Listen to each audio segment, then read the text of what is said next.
दिन संख्या 189 लूक 6 पर्व 1 पदरु 11 पद। थरे विश्राम बार से शस्य क्षेत्र दे जाउथबा समय रे ताहांक शिष्य माने शिंसा छिंडाई छिंडाई हाथ में मली खाउथले। किंतु फारिस मानक मध्यरु केतेक कहिले, विश्राम बार रे जहा करिबा विधि संगत नुहे, ताहा तुम्भे माने काहेकि करूअछ। यीशु सेमानकु उत्तर देले, दाऊद और ताहांक संगी माने क्षुदित हेबा समय रे से कौन करिथिले ताहा सुधा कि तुम्भे माने पाठ करिनाह। से किपरि ईश्वर को गृह रे प्रवेश करी जो दर्शनी रोटी केवल याजक मानक बिना आउ काहारी भोजन करिबा विधि संगत नुहे, ताहा घिनी भोजन करिथिले, पुणी आपणा संगी मानक मध्य देइथिले। आउ से सेमानकु कहिले, मनुष्य पुत्र विश्राम बारर प्रभु अटंती। से आउ गोटे विश्राम बार रे समाज गृह रे प्रवेश करी शिक्षा देउथिले। सेठारे जणे लोक थिला, ताहार डाहाण हाथ सुखी जाइथिला। आउ से केजाणी विश्राम बार रे सुस्थ करंती, एहा देखिबा पाए शास्त्री और फारुसी माने ताहांकु लक्ष्य करी रहिले, जेपरि सेमाने ताहांक विरुद्ध रे अभियोगर कारण पाई पारंती। किंतु से सेमानकर तर्क वितर्क ज्ञात होई जो लोकर हाथ सुखी जाइथिला ताहाकु कहिले, उठ मझिरे ठिया हुओ। पुणी से उठी ठिया हैला। सेथिरे यीशु सेमानकु कहिले, मु तुम्भमानकु पचारुअछि, विश्राम बार रे कौन करिबा विधि संगत, भल करिबा ना मंद करिबा, प्राण रक्षा करिबा ना विनाश करिबा। आउ से चारिआडे समस्तଙ୍କ प्रति दृष्टिपात करी ताहाकु कहिले, तुमर हाथ बढ़ाओ। सेथिरे से ताहा कला, आउ ताहार हाथ पुणी भल होइगला। किंतु सेमाने क्रोधरे उन्मत्त हेले, आउ यीशुଙ୍କ प्रति कौन करिपारंती से विषय रे परस्पर कथावार्ता करबाकु लागिले। माथ्यू 12 पर्व 1 पदरु 21 पद। सही समय रे यीशु विश्राम बार रे शस्य क्षेत्र दे गमन कले। आउ ताहांकर शिष्य माने क्षुदित होई शस्यर शिंसा छिंडाई खाइबाकु लागिले। किंतु फारुसी माने ताहा देखि ताहांकु कहिले, देख, विश्राम बार रे जहा करिबा विधि संगत नुहे, ताहा तुम्भर शिष्य माने करूअछन्ति। मात्र से सेमानकु कहिले, दाऊद और तांको संगी माने क्षुदित हेबा समय रे से कौन करिथिले ताहा कि तुम्भे माने पाठ करिनाह। से किपरि ईश्वर को गृह रे प्रवेश करी जो दर्शनी रोटी केवल याजक मानक भोजन करिबा विधि संगत थिला, किंतु तांकर और तांको संगी मानकर भोजन करिबा विधि संगत नथिला, ताहा सेमाने भोजन करिथिले। किंबा विश्राम बार रे याजक माने मंदिर मध्य विश्राम बार को अपवित्र कले हैं निर्दोष अटंती। व्यवस्था रे तुम्भे माने कौन यह पाठ करिनाह। मात्र मु तुम्भ मानकु कहुअछि, मंदिर अपेक्षा महत् विषय एठारे अछि। किंतु आम्भे बलिदान भल न पाई दया भल पाऊ, ए उक्तिर मर्म जेबे जानी थांत, तेबे एही निर्दोष लोकंकु दोषी करि न थांत। कारण मनुष्य पुत्र विश्राम बारर प्रभु अटंती। यीशु सही स्थान प्रस्थान करी सेमानक समाज गृह रे प्रवेश कले। आउ देख, सेठारे जने लोक थिला, ताहार गोटे हाथ सुखी जाइथिला।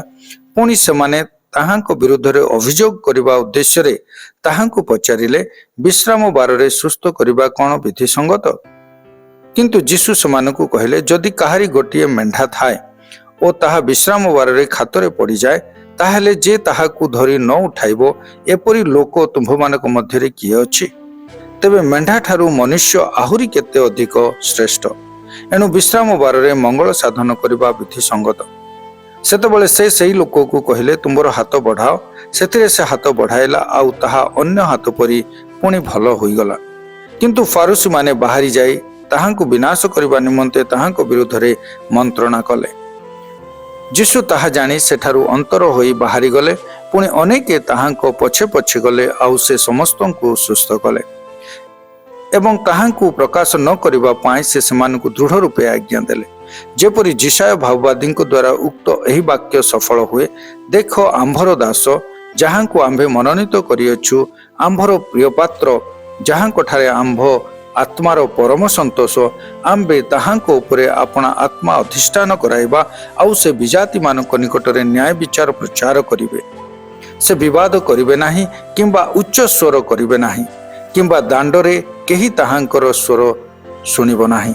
न्याय को जययुक्त न करिबा पर्यंत से छेचा नଳ भांगिबे नाही, पुणी सधुम सलिता लिभाइबे नाही। आउ ताहांक नाम रे विजाति माने ଭରସା ରଖିବେ। ମାର୍କ 2 ପର୍ବ 23 ପଦରୁ 3 ପର୍ବ 6 ପଦ ପର୍ଯ୍ୟନ୍ତ। ଥରେ ଯୀଶୁ ବିଶ୍ରାମ ବାରରେ ଶସ୍ୟ କ୍ଷେତ୍ର ଦେଇ ଯାଉଥିଲେ, ଆଉ ତାହାଙ୍କ ଶିଷ୍ୟମାନେ ଯାଉ ଯାଉ ଶସ୍ୟର ସିଂସା ଛିଣ୍ଡାଇବାକୁ ଲାଗିଲେ। ଏଥିରେ ଫାରୁସୀମାନେ ତାହାଙ୍କୁ କହିଲେ, ଦେଖ, ବିଶ୍ରାମ ବାରରେ ଯାହା କରିବା ବିଧିସଙ୍ଗତ ନୁହେଁ, ଏମାନେ କାହିଁକି ତାହା କରୁଅଛନ୍ତି? ଯୀଶୁ ସେମାନଙ୍କୁ କହିଲେ, ଦାଉଦଙ୍କର ଅଭାବ ସମୟରେ ଯେତେବେଳେ ସେ ଓ ତାଙ୍କ ସଙ୍ଗୀମାନେ କ୍ଷୁଧିତ ହୋଇଥିଲେ, ସେତେବେଳେ ସେ କ'ଣ କରିଥିଲେ, ତାହା କି ତୁମ୍ଭେମାନେ କେବେ ହେଁ ପାଠ କରିନାହ?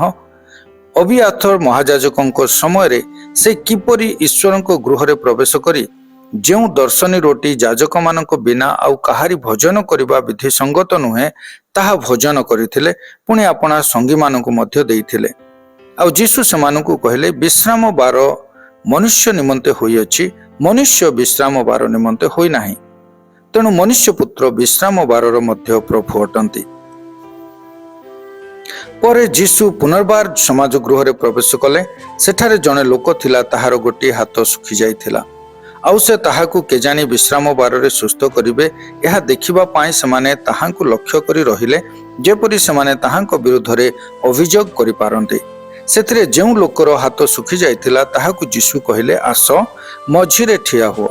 ପୁଣି ଯୀଶୁ ସେମାନଙ୍କୁ କହିଲେ, ବିଶ୍ରାମ ବାରରେ କ'ଣ କରିବା ବିଧିସଙ୍ଗତ, ଭଲ କରିବା ନା ମନ୍ଦ କରିବା, ପ୍ରାଣ ରକ୍ଷା କରିବା ନା ବିନାଶ କରିବା? କିନ୍ତୁ ସେମାନେ ନିରୁତ୍ତର ହୋଇ ରହିଲେ। ସେଥିରେ ସେ ସେମାନଙ୍କ ହୃଦୟର ଜଡ଼ତା ସକାଶେ ଦୁଃଖିତ ହୋଇ କ୍ରୋଧରେ ଚାରିଆଡ଼େ ସେମାନଙ୍କ ପ୍ରତି ଦୃଷ୍ଟିପାତ କରି ସେହି ଲୋକକୁ କହିଲେ, ହାତ ବଢ଼ାଅ। ସେ ଆପଣା ହାତ ବଢ଼ାଇଲା, ଆଉ ତାହା ପୁଣି ଭଲ ହୋଇଗଲା। ତହିଁରେ ଫାରୁସୀମାନେ ବାହାରି ଯାଇ ତାହାଙ୍କୁ ବିନାଶ କରିବା ନିମନ୍ତେ ତାହାଙ୍କ ବିରୁଦ୍ଧରେ ସେହି କ୍ଷଣି ହେରୋଦିୟମାନଙ୍କ ସହିତ ମନ୍ତ୍ରଣା କରିବାକୁ ଲାଗିଲେ। ଲୁକ 6 ପର୍ବ 12 ପଦରୁ 19 ପଦ। ସେହି ସମୟରେ ସେଦିନେ ପ୍ରାର୍ଥନା କରିବା ନିମନ୍ତେ ପର୍ବତକୁ ବାହାରି ଯାଇ ଈଶ୍ୱରଙ୍କ ନିକଟରେ ପ୍ରାର୍ଥନା କରୁ କରୁ ସମସ୍ତ ରାତ୍ରି ଯାପନ କଲେ। ପ୍ରଭାତ ହୁଅନ୍ତେ ସେ ଆପଣା ଶିଷ୍ୟମାନଙ୍କୁ ପାଖକୁ ଡାକି ସେମାନଙ୍କ ମଧ୍ୟରୁ 12 ଜଣଙ୍କୁ ମନୋନୀତ କଲେ। ସେ ସେମାନଙ୍କୁ ମଧ୍ୟ ପ୍ରେରିତ ନାମ ଦେଲେ। ସେମାନେ ସିମୋନ, ଯାହାଙ୍କୁ ସେ ମଧ୍ୟ ପିତର ନାମ ଦେଲେ, ଆଉ ତାଙ୍କ ଭ୍ରାତା ଆନ୍ଦ୍ରିୟ, ଯାକୁବ ଓ ଯୋହନ, ଫିଲିପ ଓ ବାର୍ଥଲୋମି, ମାଥ୍ୟୁ ଓ ଥୋମା, ଆଲଫିଙ୍କ ପୁତ୍ର ଯାକୁବ ଓ ସିମୋନ, ଯାହାଙ୍କୁ ଉଦ୍ଯୋଗୀ ବୋଲି କହନ୍ତି, ଯାକୁବଙ୍କ ପୁତ୍ର ଜିହୁଦା ଓ ଇସ୍କାରିୟତୀୟ ଜିହୁଦା, ଯେ ତାହାଙ୍କୁ ଶତ୍ରୁ ହସ୍ତରେ ସମର୍ପଣ କଲା। ଆଉ ସେ ସେମାନଙ୍କ ସହିତ ଓହ୍ଲାଇ ଗୋଟିଏ ସମତଳ ଭୂମିରେ ଠିଆ ହେଲେ। ପୁଣି ତାହାଙ୍କର ବହୁ ସଂଖ୍ୟକ ଶିଷ୍ୟ ଏବଂ ସମସ୍ତ ଜିହୁଦା ପ୍ରଦେଶ, ଜେରୁସାଲମ ଆଉ ସୋର ଓ ସିଦୋନର ଉପକୂଳରୁ ମହାଜନତା ଉପସ୍ଥିତ ହେଲେ। ସେମାନେ ତାହାଙ୍କ ବାକ୍ୟ ଶୁଣିବାକୁ ଓ ଆପଣା ଆପଣା ରୋଗରୁ ସୁସ୍ଥ ହେବାକୁ ଆସିଥିଲେ। ଆଉ ଯେଉଁମାନେ ଅଶୁଚି ଆତ୍ମା ଗୁଡ଼ିକ ଦ୍ୱାରା କ୍ଲେଶ ଭୋଗୁଥିଲେ, ସେମାନେ ସୁସ୍ଥ କରାଗଲେ। ପୁଣି ଲୋକ ସମୂହ ତାହାଙ୍କୁ ସ୍ପର୍ଶ କରିବାକୁ ଚେଷ୍ଟା କରୁଥିଲେ, କାରଣ ତାହାଙ୍କ ଠାରୁ ଶକ୍ତି ନିର୍ଗତ ହୋଇ ସମସ୍ତଙ୍କୁ ସୁସ୍ଥ କରୁଥିଲା। ମାର୍କ 3 ପର୍ବ 7 ପଦରୁ 19 ପଦ। ଏଥିରେ ଯୀଶୁ ଆପଣା ଶିଷ୍ୟମାନଙ୍କ ସହିତ ଅନ୍ତର ହୋଇ ସମୁଦ୍ର କୂଳକୁ ବାହାରିଗଲେ। ପୁଣି ଗାଲିଲୀରୁ ମହାଜନତା ତାହାଙ୍କର ପଶ୍ଚାତ ଗମନ କଲେ। ଆଉ ଜିହୁଦା, ଜେରୁସାଲମ, ଇଦମ, ଜର୍ଦ୍ଦନର ଅପର ପାର୍ଶ୍ୱ, ପୁଣି ସୋର ଓ ସିଦୋନର ଚତୁର୍ଦିଗରୁ ମହାଜନତା ତାହାଙ୍କ ସମସ୍ତ କର୍ମର କଥା ଶୁଣି ତାହାଙ୍କ ନିକଟକୁ ଆସିଲେ।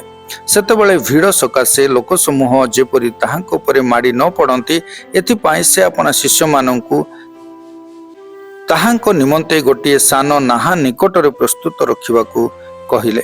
କାରଣ ସେ ଅନେକ ଲୋକଙ୍କୁ ସୁସ୍ଥ କରିବାରୁ ପୀଡ଼ିତମାନେ ସମସ୍ତେ ତାହାଙ୍କୁ ସ୍ପର୍ଶ କରିବା ନିମନ୍ତେ ତାହାଙ୍କ ଉପରେ ମାଡ଼ି ପଡ଼ୁଥିଲେ। ଆଉ ଅଶୁଚି ଆତ୍ମା ଗୁଡ଼ାକ ଯେତେବେଳେ ତାହାଙ୍କୁ ଦେଖୁଥିଲେ, ସେମାନେ ତାହାଙ୍କ ସମ୍ମୁଖରେ ପଡ଼ି ଚିତ୍କାର କରି କହୁଥିଲେ, ତୁମ୍ଭେ ଈଶ୍ୱରଙ୍କ ପୁତ୍ର। ସେଥିରେ ତାହାଙ୍କୁ ପ୍ରକାଶ ନ କରିବା ପାଇଁ ସେ ସେମାନଙ୍କୁ ଅତି ଦୃଢ଼ ରୂପେ ଆଜ୍ଞା ଦେଲେ। ଯୀଶୁ ପର୍ବତ ଉପରକୁ ଯାଇ ଯେଉଁମାନଙ୍କୁ ଇଚ୍ଛା କଲେ ସେମାନଙ୍କୁ ନିକଟକୁ ଡାକିଲେ ଓ ସେମାନେ ତାହାଙ୍କ ପାଖକୁ ଆସିଲେ। ପୁଣି ସେ 12 ଜଣଙ୍କୁ ନିଯୁକ୍ତ କଲେ, ଯେପରି ସେମାନେ ତାହାଙ୍କ ସଙ୍ଗରେ ରହିବେ ଓ ସେ ସେମାନଙ୍କୁ ପ୍ରଚାର କରିବା ନିମନ୍ତେ ପ୍ରେରଣ କରିବେ। ଆଉ ସେମାନେ ଭୂତ ଛଡ଼ାଇବାକୁ ଅଧିକାର ପାଇବେ। ଯୀଶୁ ଏହି 12 ଜଣଙ୍କୁ ନିଯୁକ୍ତ କଲେ, ଯଥା ସିମୋନ, ଯାହାଙ୍କୁ ସେ ପିତର ବୋଲି ଉପନାମ ଦେଲେ, ଜେବଦୀଙ୍କ ପୁତ୍ର ଯାକୁବ ଓ ତାଙ୍କ ଭ୍ରାତା ଯୋହନ, ଯେଉଁମାନଙ୍କୁ ସେ ବିନେରୀ ଘୋଷ ଅର୍ଥାତ୍ ମେଘନାଦର ପୁତ୍ର ବୋଲି ଉପନାମ ଦେଲେ।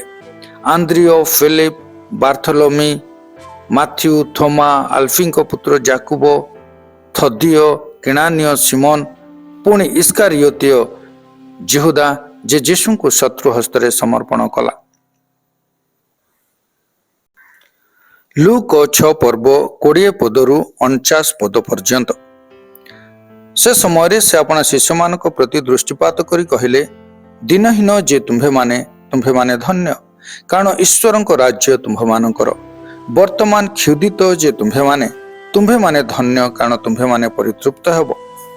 ବର୍ତ୍ତମାନ ରୋଦନ କରୁଅଛ ଯେ ତୁମ୍ଭେମାନେ ଧନ୍ୟ, କାରଣ ତୁମ୍ଭେମାନେ ହାସ୍ୟ କରିବ। ଲୋକେ ଯେବେ ତୁମ୍ଭମାନଙ୍କୁ ଘୃଣା କରନ୍ତି ଓ ମନୁଷ୍ୟପୁତ୍ରଙ୍କ ହେତୁ ପୃଥକ କରନ୍ତି, ପୁଣି ନିନ୍ଦା କରନ୍ତି ଓ ତୁମ୍ଭମାନଙ୍କ ନାମକୁ ମନ୍ଦ ବୋଲି ଅଗ୍ରାହ୍ୟ କରନ୍ତି, ତେବେ ତୁମ୍ଭେମାନେ ଧନ୍ୟ। ସେହିଦିନ ଆନନ୍ଦ କରି ନୃତ୍ୟ କର, କାରଣ ଦେଖ ସ୍ୱର୍ଗରେ ତୁମ୍ଭମାନଙ୍କର ପୁରସ୍କାର ପ୍ରଚୁର। ଆଉ ସେହିପରି ତ ସେମାନଙ୍କ ପିତୃପୁରୁଷମାନେ ଭାବବାଦୀମାନଙ୍କ ପ୍ରତି କରୁଥିଲେ। କିନ୍ତୁ ହାୟ ଦଣ୍ଡର ପାତ୍ର ଧନୀ ଯେ ତୁମ୍ଭେମାନେ, କାରଣ ତୁମ୍ଭେମାନେ ଆପଣା ଆପଣା ସୁଖ ଭୋଗ କରିଅଛ।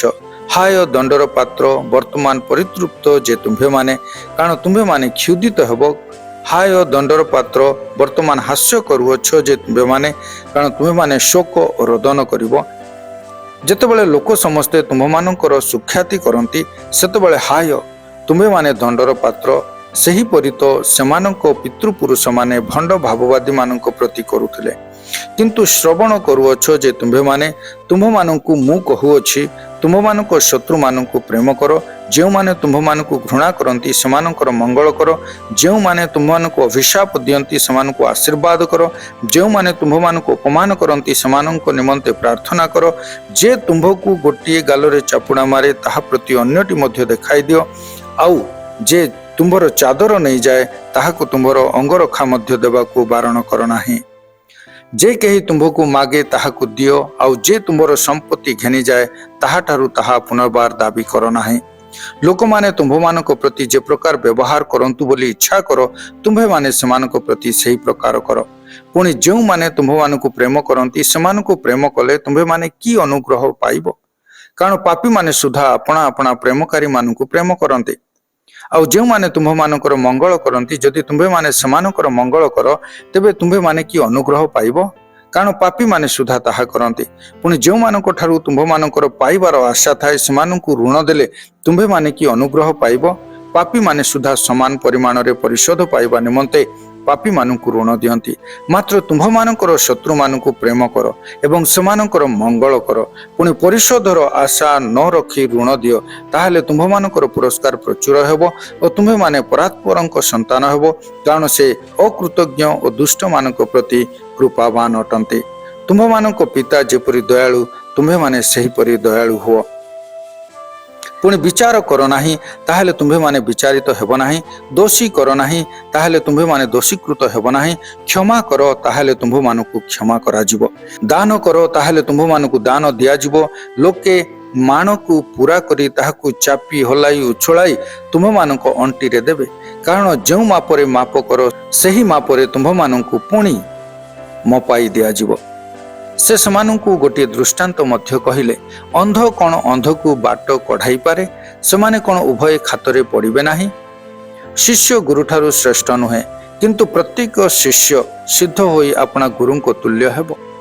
ଆଉ କାହିଁକି ତୁମ୍ଭ ଭାଇର ଆଖିରେ ଥିବା କୁଟାଟିକକ ଦେଖୁଅଛ, କିନ୍ତୁ ତୁମ୍ଭ ନିଜ ଆଖିରେ ଯେଉଁ କଡ଼ିକାଠ ଅଛି ତାହା ଭାବି ଦେଖୁନାହଁ? ତୁମ୍ଭେ ଆପଣା ଆଖିରେ ଥିବା କଡ଼ିକାଠ ନ ଦେଖି କିପରି ନିଜ ଭାଇକି କହିପାର, ଭାଇ ଆସ, ତୁମ୍ଭ ଆଖିରେ ଥିବା କୁଟାଟିକକ ବାହାର କରିଦିଏ? କପଟି, ଆଗେ ଆପଣା ଆଖିରୁ କଡ଼ିକାଠ ବାହାର କରି ପକାଅ, ତାହାପରେ ନିଜ ଭାଇର ଆଖିରେ ଥିବା କୁଟାଟିକକ ବାହାର କରିବା ନିମନ୍ତେ ସ୍ପଷ୍ଟ ରୂପେ ଦେଖିପାରିବ। କାରଣ ଏପରି କୌଣସି ଭଲ ଗଛ ନାହିଁ ଯାହାକି ମନ୍ଦ ଫଳ ଫଳେ, ଅନ୍ୟ ପକ୍ଷରେ ଏପରି କୌଣସି ମନ୍ଦ ଗଛ ନାହିଁ ଯାହାକି ଭଲ ଫଳ ଫଳେ। କାରଣ ପ୍ରତ୍ୟେକ ଗଛ ନିଜର ଫଳ ଦ୍ୱାରା ଚିହ୍ନାଯାଏ। कंटा गछरू तो लोक माने डिंबिरी तोलती नाही किंबा कंटा बुदारू द्राक्षा फल तोलती नाही। उत्तम लोक अपना हृदय रूप उत्तम भंडारु उत्तम पदार्थ बाहर करे, पुणी मंद लोक मंद भंडारु मंद पदार्थ बाहर करे, कारण हृदयर पूर्णतार मुख कथा कहे। आ तुम्हें माने काहीकि मते प्रभु प्रभु बोली संबोधन करुअछ, मात्र मोहर वाक्य पालन करूनाह। जे केही मो निकट को आसी मोहर कथा शुणी से सबु पालन करे, से कहा सदृश ताहा मु तुम्ह मानकु जणाइबी। से एपरी जणे घर तोलिबा लोक परी, जे गहीर करी खोली मलुदुआ पत्थर उपरे बसाइले आउ बढ़ी हुंते सुओ से घर को प्रबल भाव धक्का मारिला, किंतु ताहा टलाई पारिला नाही, कारण ताहा उत्तम रूपे तोला जाइथिला।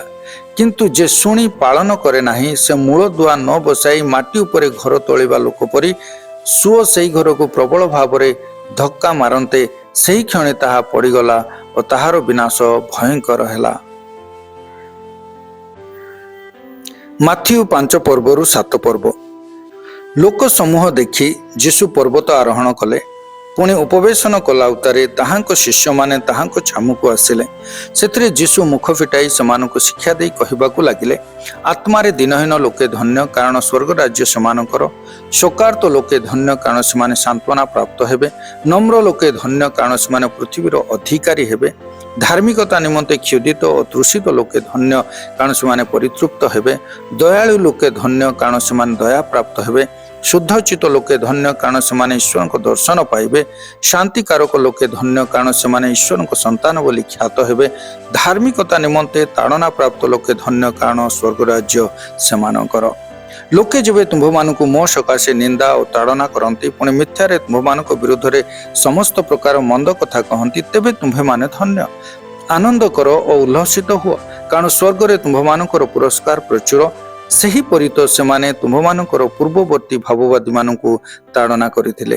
तुम्भे माने पृथ्वीर लवण, किंतु लवण जदि स्वाद विहीन हुए, तेबे ताहा काहीरे लवणत्व युक्त हब। ताहा आउ कौनसी कार्य योग्य नुहे, केवल बाहर पका जाई लोकमानक पाद तले दलित हेबार योग्य। तुम्भे माने जगतर ज्योति, पर्वत उपरे स्थापित नगर गुप्त होई रही न पारे। केवल लोक माने दीप जाली मान तले रखती नाही, मात्र दीप रुखा उपरे रखती, सेथिरे ताहा गृहरे थिबा समस्त लोकंकु आलोक दिए। सही प्रकार तुम्भमानकर आलोक लोकमानक साक्षातरे प्रकाश पाऊ, जेपरि सेमाने तुम्भमानक सत्कर्म देखि तुमानक स्वर्गस्थ पितांकर महिमा कीर्तन करिवे। मु जे व्यवस्था कि भाववादी मानक धर्मशास्त्र लोप करिबाकू आसीअछि, एपरि भाव नाही। लोप करिबाकू आसी नाही, बरं सफल करिबाकू आसीअछि। कारण मु तुम्भमानकु सत्य कहुअछि, जे पर्यंत आकाश मंडल और पृथ्वी लोप न पाइबो, से पर्यंत समस्त न घटिबा जाए व्यवस्थारु एक मात्रा कि एक बिंदु कौनसी प्रकार लोप पाइबो नाही। अतएव जे केही ए समस्त क्षुद्रतम आज्ञा मध्यरु गोटी आज्ञा अमान्य करे और लोकंकु सही प्रकार शिक्षा दिए, से स्वर्ग राज्य क्षुद्रतम बोली ख्यात हबो। किंतु जे केही से समस्त पालन करे और शिक्षा दिए, से स्वर्ग राज्य महान बोली ख्यात हेब। कारण मु तुम्भमानकु कहुअछि, तुम्भमानक धार्मिकता शास्त्री और फारुसी मानक धार्मिकता अपेक्षा अधिक बेसी न हेले तुम्हे माने कौनसी प्रकार स्वर्ग राज्य प्रवेश करिबो नाही। तुम्हे माने शुनिअछ जे पूरा काल रे लोकमानकु कहा जाइथिला नरहत्या कर नाही, आ जे केही नरहत्या करे से विचार स्थान रे दंडनीय हेब। किंतु मु तुम्भमानकु कहुअछि, जे केही अपना भाई उपरे क्रोध करे से विचार स्थान रे दंडनीय हेब। पुणी जे केही अपना भाई की मूर्ख बोली कहे से महासभा रे दंडनीय हेब। आ जे केही पाषांड बोली कहे से अग्निमय नरक रे दंडनीय हेब। अतएव जदि बेदी निकट को तुम्बे निजर नैवेद्य आणुथुबा समय तुम्भ विरुद्ध रे तुम्भ भाईर कौनसी कथा अछि बोली सेठारे तुम्बर मने पड़े, ताहले सही स्थान रे बेदी सम्मुख रे तुमर नैवेद्य थोई देई चली जाओ। आगे निज भाई संगे मिलित हुओ, आउ तापरे आसी तुम्भर नैवेद्य उत्सर्ग कर।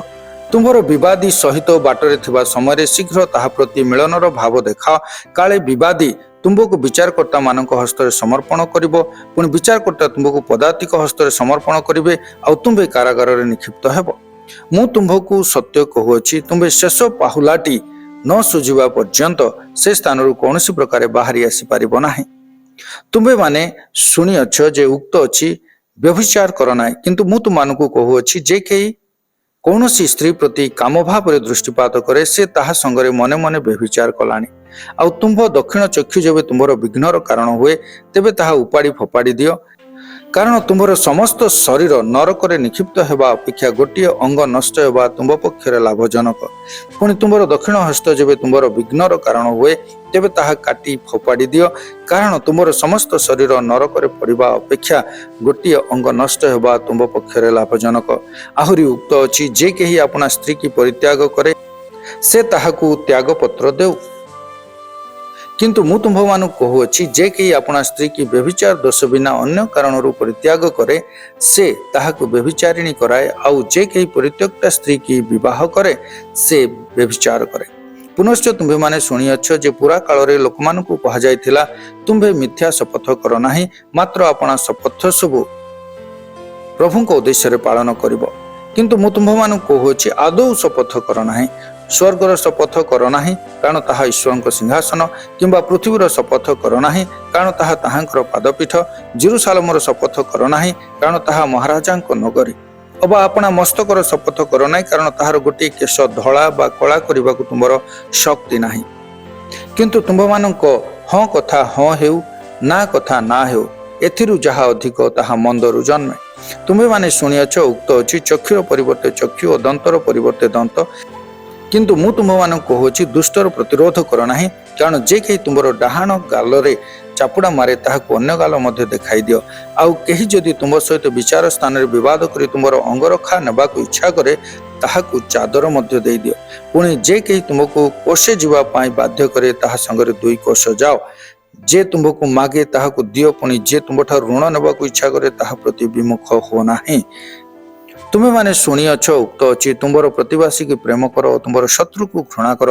କିନ୍ତୁ ମୁଁ ତୁମ୍ଭମାନଙ୍କୁ କହୁଅଛି, ତୁମ୍ଭମାନଙ୍କ ଶତ୍ରୁମାନଙ୍କୁ ପ୍ରେମ କର, ପୁଣି ଯେଉଁମାନେ ତୁମ୍ଭମାନଙ୍କୁ ତାଡ଼ନା କରନ୍ତି ସେମାନଙ୍କ ନିମନ୍ତେ ପ୍ରାର୍ଥନା କର, ଯେପରି ତୁମ୍ଭେମାନେ ତୁମ୍ଭମାନଙ୍କ ସ୍ୱର୍ଗସ୍ଥ ପିତାଙ୍କର ସନ୍ତାନ ହେବ। ସେ ତ ଦୁଷ୍ଟ ଓ ସନ୍ଥ ଉଭୟଙ୍କ ଉପରେ ଆପଣା ସୂର୍ଯ୍ୟ ଉଦୟ କରାନ୍ତି, ପୁଣି ଧାର୍ମିକ ଓ ଅଧାର୍ମିକ ମାନଙ୍କ ଉପରେ ବୃଷ୍ଟି ବର୍ଷାନ୍ତି। ଆଉ ଯେଉଁମାନେ ତୁମମାନଙ୍କୁ ପ୍ରେମ କରନ୍ତି ସେମାନଙ୍କୁ ପ୍ରେମ କଲେ ତୁମମାନଙ୍କର କି ପୁରସ୍କାର? କରଗ୍ରାହୀମାନେ ସୁଦ୍ଧା କ'ଣ ତାହା କରନ୍ତି ନାହିଁ? ଆଉ ତୁମମାନେ ଯଦି କେବଳ ନିଜ ନିଜ ଭାଇମାନଙ୍କୁ ନମସ୍କାର କର ତେବେ ଅଧିକ କ'ଣ କର?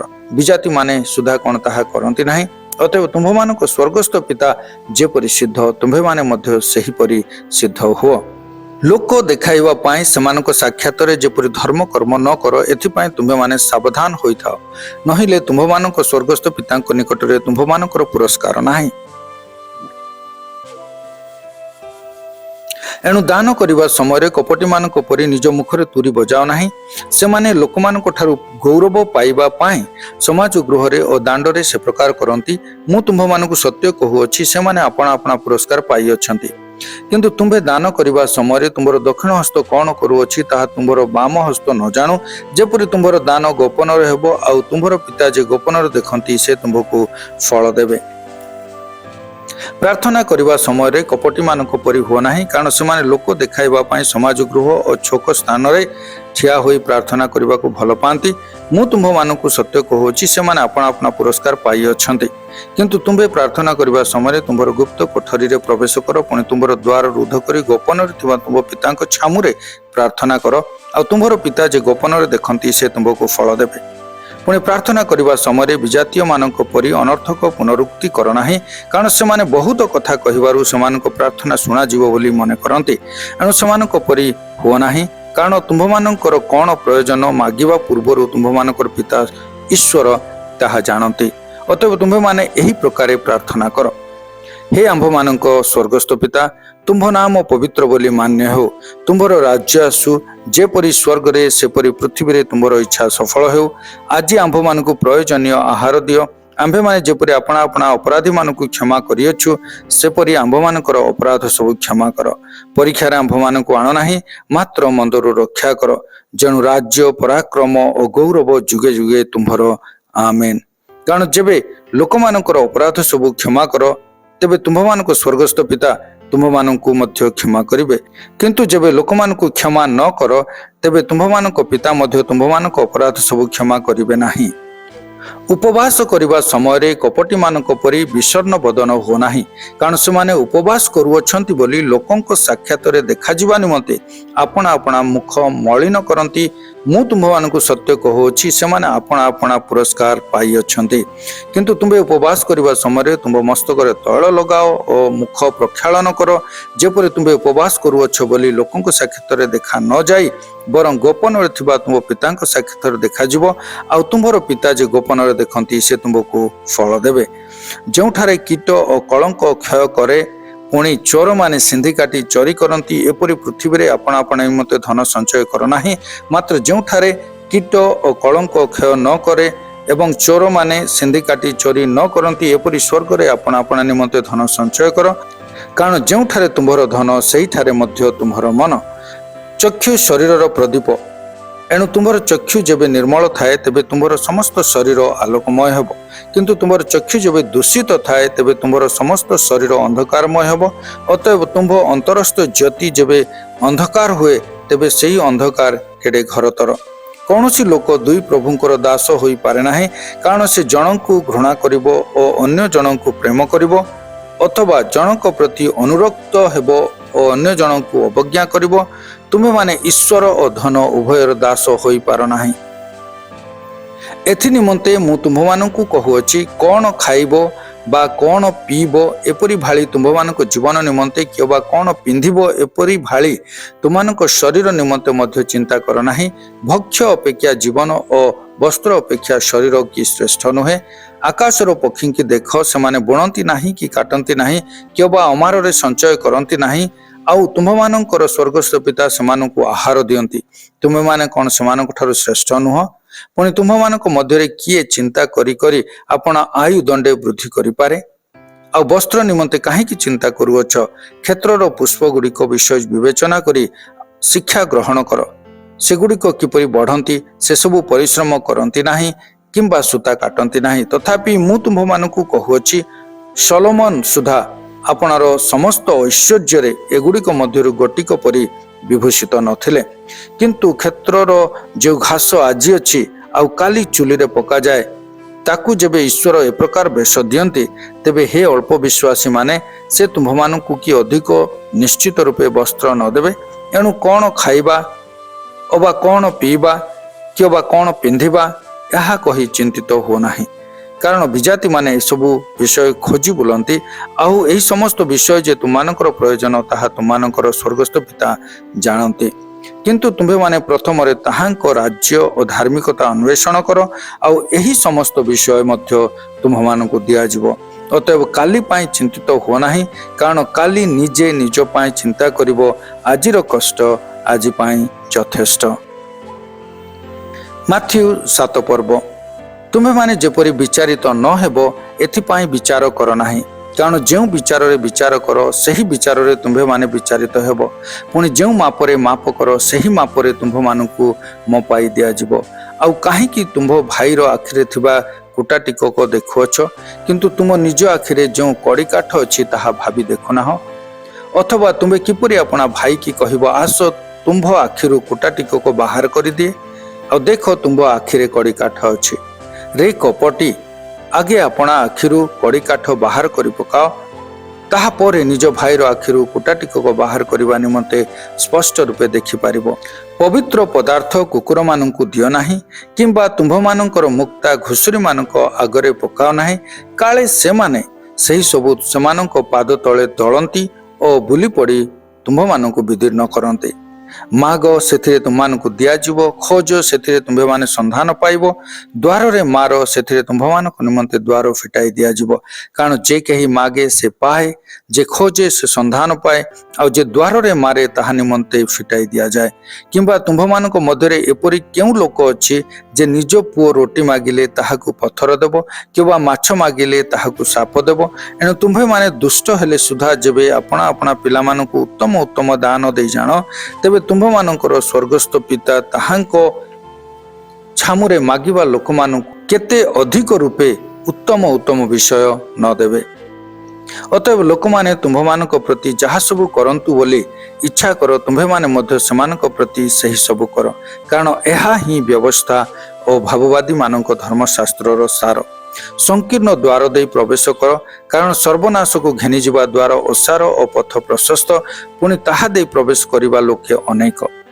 ଆଉ ଜୀବନକୁ ଘେନିଯିବା ଦ୍ୱାର ସଂକୀର୍ଣ୍ଣ ଓ ପଥ ଦୁର୍ଗମ, ପୁଣି ତାହାର ସନ୍ଧାନ ପାଇବା ଲୋକେ ଅଳ୍ପ। ଭଣ୍ଡ ଭାବବାଦୀମାନଙ୍କ ଠାରୁ ସାବଧାନ ହୋଇଥାଅ। ସେମାନେ ମେଣ୍ଢା ବେଶରେ ତୁମ୍ଭମାନଙ୍କ ପାଖକୁ ଆସନ୍ତି, କିନ୍ତୁ ଅନ୍ତରରେ ସେମାନେ ହିଂସ୍ରକ ବାଘ। ସେମାନଙ୍କ ଫଳ ଦ୍ୱାରା ତୁମ୍ଭେମାନେ ସେମାନଙ୍କୁ ଚିହ୍ନିବ। ଲୋକମାନେ କି କଣ୍ଟା ଗଛରୁ ଦ୍ରାକ୍ଷା ଫଳ କିମ୍ବା କାନକଳି ଗଛରୁ ଡିମ୍ବିରି ଫଳ ତୋଳନ୍ତି? ସେହି ପ୍ରକାରେ ସବୁ ଭଲ ଗଛ ଭଲ ଫଳ ଫଳେ, କିନ୍ତୁ ମନ୍ଦ ଗଛ ମନ୍ଦ ଫଳ ଫଳେ। ଭଲ ଗଛ ମନ୍ଦ ଫଳ ଫଳି ନପାରେ, କିଏ ବା ମନ୍ଦ ଗଛ ଭଲ ଫଳ ଫଳି ନପାରେ। ଯେକୌଣସି ଗଛ ଭଲ ଫଳ ନ ଫଳେ ତାହା ହଣାଯାଇ ନିଆଁରେ ପକାଯାଏ। ଅତଏବ ସେମାନଙ୍କ ଫଳ ଦ୍ୱାରା ତୁମ୍ଭେମାନେ ସେମାନଙ୍କୁ ଚିହ୍ନିବ। ମୋତେ ପ୍ରଭୁ ପ୍ରଭୁ ବୋଲି ଡାକନ୍ତି, ଏପରି ପ୍ରତ୍ୟେକ ସ୍ୱର୍ଗ ରାଜ୍ୟରେ ପ୍ରବେଶ କରିବେ ନାହିଁ, ମାତ୍ର ଯେ ମୋହର ସ୍ୱର୍ଗସ୍ଥ ପିତାଙ୍କ ଇଚ୍ଛା ସାଧନ କରେ ସେ ପ୍ରବେଶ କରିବ। ସେଦିନ ଅନେକେ ମୋତେ କହିବେ, ହେ ପ୍ରଭୁ, ଆମ୍ଭେମାନେ କି ତୁମ୍ଭ ନାମରେ ଭାବବାଣୀ କହିଲୁ ନାହିଁ, ପୁଣି ତୁମ୍ଭ ନାମରେ କି ଭୂତମାନଙ୍କୁ ଛଡ଼ାଇଲୁ ନାହିଁ, ଆଉ ତୁମ୍ଭ ନାମରେ କି ଅନେକ ଶକ୍ତିର କାର୍ଯ୍ୟ କଲୁ ନାହିଁ? ସେତେବେଳେ ମୁଁ ସେମାନଙ୍କୁ ସ୍ପଷ୍ଟ ରୂପେ କହିବି, ମୁଁ ତୁମ୍ଭମାନଙ୍କୁ କେବେ ହେଁ ଜାଣି ନାହିଁ। ହେ ଅଧର୍ମାଚାରୀମାନେ, ମୋ ପାଖରୁ ଦୂର ହୁଅ। ଏଣୁ ଯେ କେହି ମୋହର ଏହି ସମସ୍ତ କଥା ଶୁଣେ ଓ ପାଳନ କରେ, ସେ ପାଷାଣ ଉପରେ ଗୃହ ନିର୍ମାଣକାରୀ ଜଣେ ବୁଦ୍ଧିମାନ ଲୋକ ସଦୃଶ ହେବ। ବୃଷ୍ଟି ହେଲା, ବଢ଼ି ଆସିଲା, ପୁଣି ବତାସ ବହିଲା ଓ ସେହି ଘରକୁ ଧକ୍କା ମାରିଲା, ଆଉ ତାହା ପଡ଼ିଲା ନାହିଁ, କାରଣ ପଥର ଉପରେ ତାହାର ମୂଳଦୁଆ ଥିଲା। ଆଉ ଯେ କେହି ମୋହର ଏହି ସମସ୍ତ କଥା ଶୁଣି ପାଳନ କରେ ନାହିଁ, ସେ ବାଲୁକା ଉପରେ ଗୃହ ନିର୍ମାଣକାରୀ ଜଣେ ମୂର୍ଖ ଲୋକ ସଦୃଶ ହେବ। ବୃଷ୍ଟି ହେଲା, ବଢ଼ି ଆସିଲା, ପୁଣି ବତାସ ବହିଲା ଓ ସେହି ଘରକୁ ଧକ୍କା ମାରିଲା, ଆଉ ତାହା ପଡ଼ିଗଲା, ପୁଣି ତାହାର ପତନ ଭୟଙ୍କର ହେଲା। ଯୀଶୁ ଏହିସବୁ କଥା ଶେଷ କରନ୍ତେ ଲୋକ ସମୂହ ତାହାଙ୍କ ଶିକ୍ଷାରେ ଆଶ୍ଚର୍ଯ୍ୟାନ୍ୱିତ ହେଲେ, କାରଣ ସେ ସେମାନଙ୍କର ଶାସ୍ତ୍ରୀମାନଙ୍କ ପରି ଶିକ୍ଷା ନ ଦେଇ ଅଧିକାର ପ୍ରାପ୍ତ ବ୍ୟକ୍ତିଙ୍କ ପରି ସେମାନଙ୍କୁ ଶିକ୍ଷା ଦେଉଥିଲେ। ଆସନ୍ତୁ ଆଜି ଆମେ ପାଠ କରିଥିବା ସମସ୍ତ ଶାସ୍ତ୍ରାଂଶ ଗୁଡ଼ିକର ସାରାଂଶକୁ ଆଲୋଚନା କରିବା। ବେତ୍ସଦାର ଘଟଣା ଉତ୍ତାରେ ବିଶ୍ରାମ ବାର ସମ୍ବନ୍ଧୀୟ ବିବାଦ ଲାଗି ରହିଲା। ଯୀଶୁଙ୍କ ଶିଷ୍ୟମାନେ ଶସ୍ୟର ସିଂସା ଛିଣ୍ଡାଇ ଖାଇବା, ଜଣେ ଶୁଷ୍କ ହସ୍ତ ବିଶିଷ୍ଟ ଲୋକକୁ ଯୀଶୁ ସୁସ୍ଥ କରିବା ଓ ମନୁଷ୍ୟ ପୁତ୍ର ବିଶ୍ରାମ ପାରର ପ୍ରଭୁ ଅଟନ୍ତି ବୋଲି ଯୀଶୁ ଘୋଷଣା କରିବା ଭଳି ବିଷୟ ସମ୍ବନ୍ଧୀୟ ବିବାଦ ଗୁଡ଼ିକ ଉପୁଜିଲା ଓ ଲାଗି ରହିଲା। ଯିହୁଦୀ ନେତାମାନେ ଯୀଶୁଙ୍କୁ ବଧ କରିବା ନିମନ୍ତେ ବିଧିସଙ୍ଗତ ପ୍ରମାଣ ଅନ୍ୱେଷଣରେ ଯୀଶୁ ଯେଉଁ ଆଡ଼କୁ ଗଲେ, ସେମାନେ ତାଙ୍କର ପଛେ ପଛେ ଗଲେ। ନିସ୍ତାର ପର୍ବ ଉତ୍ତାରେ ଗାଲିଲିକୁ ଫେରିଆସି ଗୋଟେ ଦିନ ସାରା ରାତି ପ୍ରାର୍ଥନା କଲା ଉତ୍ତାରେ 12 ଜଣ ଶିଷ୍ୟଙ୍କୁ ସେ ମନୋନୀତ କଲେ। ତାର କିଛି କ୍ଷଣ ଉତ୍ତାରେ ସେ ଶିଷ୍ୟମାନଙ୍କୁ ପାର୍ବତ୍ୟ ଉପଦେଶ ଦେଲେ। ଧନ୍ୟ କିଏ ଈଶ୍ୱରଙ୍କ ରାଜ୍ୟର ଅଧିକାରୀ, ସେ କି ପ୍ରକାର ଜୀବନଯାପନ କରିବା ଆବଶ୍ୟକ। ପାର୍ବତ୍ୟ ଉପଦେଶକୁ ଯେଉଁମାନେ ଶୁଣୁଥିଲେ, ସେହି ଲୋକମାନେ ଯେଉଁମାନେ ବାପ୍ତିଜକ ଯୋହନଙ୍କ ବିଚାର ସମ୍ବନ୍ଧୀୟ ସମ୍ବାଦକୁ ଶୁଣିଥିଲେ। ବିଚାରର ସମ୍ବାଦ ମାଧ୍ୟମରେ ସେମାନଙ୍କର ପାପ ପ୍ରକାଶିତ ହେଲା ଓ ଲୋକମାନେ ସେମାନଙ୍କର ପାପ ସକାଶେ ଅତ୍ୟନ୍ତ ଦୁଃଖିତ ବା ଅନୁତପ୍ତ ହୋଇଥିଲେ। ଏହି ଲୋକମାନେ ଯେଉଁ ସମ୍ବାଦ ଶୁଣିଲେ ତାହା ଥିଲା ଅନନ୍ତ ଜୀବନର ସମ୍ବାଦ। ଧାର୍ମିକତା ଦ୍ୱାରା ସେମାନଙ୍କର ପାପ ଅନାବୃତ ହେଲେ, ଯେଉଁମାନେ ଆତ୍ମାରେ ଦିନହୀନ ହୋଇ ଶୋକ କରନ୍ତି। ନମ୍ର ଲୋକମାନେ ଧନ୍ୟ, ସେମାନଙ୍କର ଶୂନ୍ୟ ପାତ୍ର ସବୁ ଯୀଶୁଙ୍କ ଜୀବନରେ ପରିପୂର୍ଣ୍ଣ ହେବ। ସେହି ବ୍ୟକ୍ତି ହିଁ ଜଣେ ଧନ୍ୟ ବ୍ୟକ୍ତି ଅଟନ୍ତି। ପୁରାତନ ନିୟମରେ ଯଦି 10 ଆଜ୍ଞାକୁ ତାଙ୍କର ଲୋକମାନେ ନିତାନ୍ତ ପାଳନ କରିବା ଆବଶ୍ୟକ ଥିଲା, ତେବେ ନୂତନ ନିୟମରେ ପାର୍ବତ୍ୟ ଉପଦେଶକୁ ତାଙ୍କର ଲୋକମାନେ ନିତାନ୍ତ ପାଳନ କରିବା ଆବଶ୍ୟକ ରହିଛି। ପ୍ରଭୁ ଆଜିର ସମସ୍ତ ପଠିତ ଶାସ୍ତ୍ରାଂଶରୁ ଆମ ପ୍ରତ୍ୟେକଙ୍କୁ ପ୍ରଚୁର ଆଶୀର୍ବାଦ କରନ୍ତୁ। ଧନ୍ୟବାଦ।